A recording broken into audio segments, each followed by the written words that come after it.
Ei hopsti, Mikkel siin kodus, karantiinis. Loodan, et teie püsite kiiresti kodus ja õpite uusi Gendama trikke.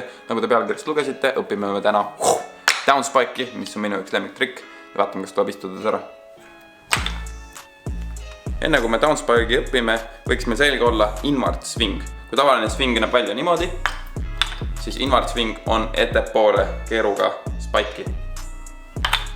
Tuligi essa korraga, see ei olnud filmitrikk praegu juures. Aga kui me tavaliselt hoiame Gendamat siis Ken gripis, siis nüüd me võtame natukene teise asendi ja me hoiame Saara grippi, ehk siis kahe sõrmega. Ja nüüd on natukene erinevad asendeid, kuidas kellelegi meeldib teha. Mina ise õppisin selle niimoodi ära, et ma panin selle keskmise sõrme siia piigi lõppu ja kujutasin ette, et see spike on siis mu küüne pikendus. Ja üritasin siis seda panna sinna samusesse. Ja nüüd me teemegi siis väikse inward swingi, ehk pall hakkab minema ettepoole.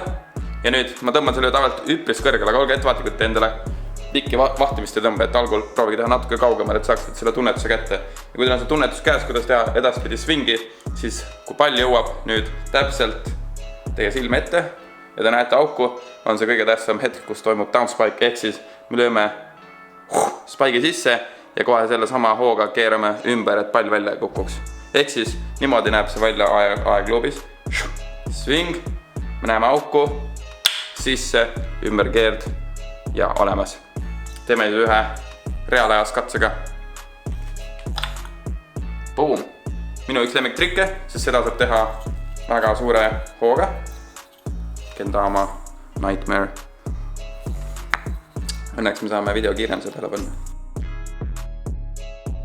Sõlmed oleme lahti saanud ja jätkame õpetusega. Downspike'i õppides nagu alati kasutame võimalikult palju oma ilusaid põlvevedrusi ja alustame siis alt poolt, tuleme ilusti üles ja nüüd tähtis on see, et see swing, mis me teeme, oleks võimalikult gratsiline, ehk kui me tõmbame ta täiega spinni, siis saab teha keerulisemat trikki, mis oleks siis double earth turn downspike. Aga meie praegu õpime siis ühekordsega, ehk siis rahulik tõmba üles ja kui me näeme auku, lööme selle sisse. Võite kindlasti proovida erinevaid käeasendeid, mõnele meeldib niimoodi hoida, vahet pole väga, aga peaasi oleks siis see, et me ei hoia seda nii gripis, vaid me hoiame kahe sõrmega ja siis neid käsisõrmi võite siin ise sättida, kuidas mugavam on.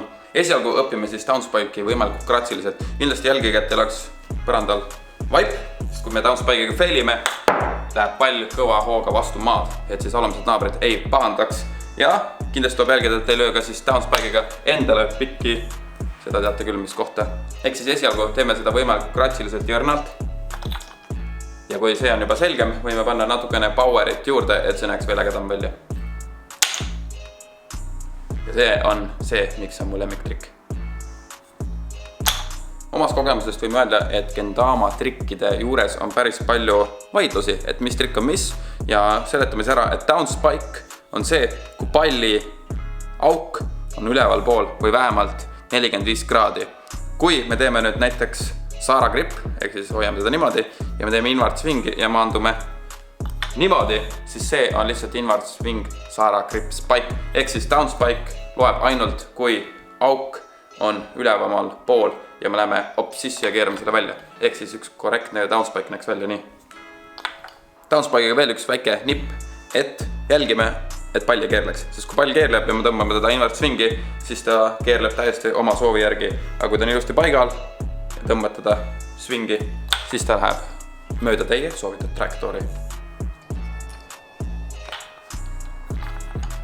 Nagu ikka, on võimalik teha siis selle downspike'iga erinevaid kombosi. Nüüd tulevadki siis Krommi profide poolt mõned klipid, mõned kombod. Äkki saate inspiratsiooni juurde, kui downspike on selge, mis võiks olla järgmised kombod. Ja siin puhul polegi midagi muud, kui jätta meile like, subscribe, püsida lainel, stay honed, stay at home ja näeme järgmine kord.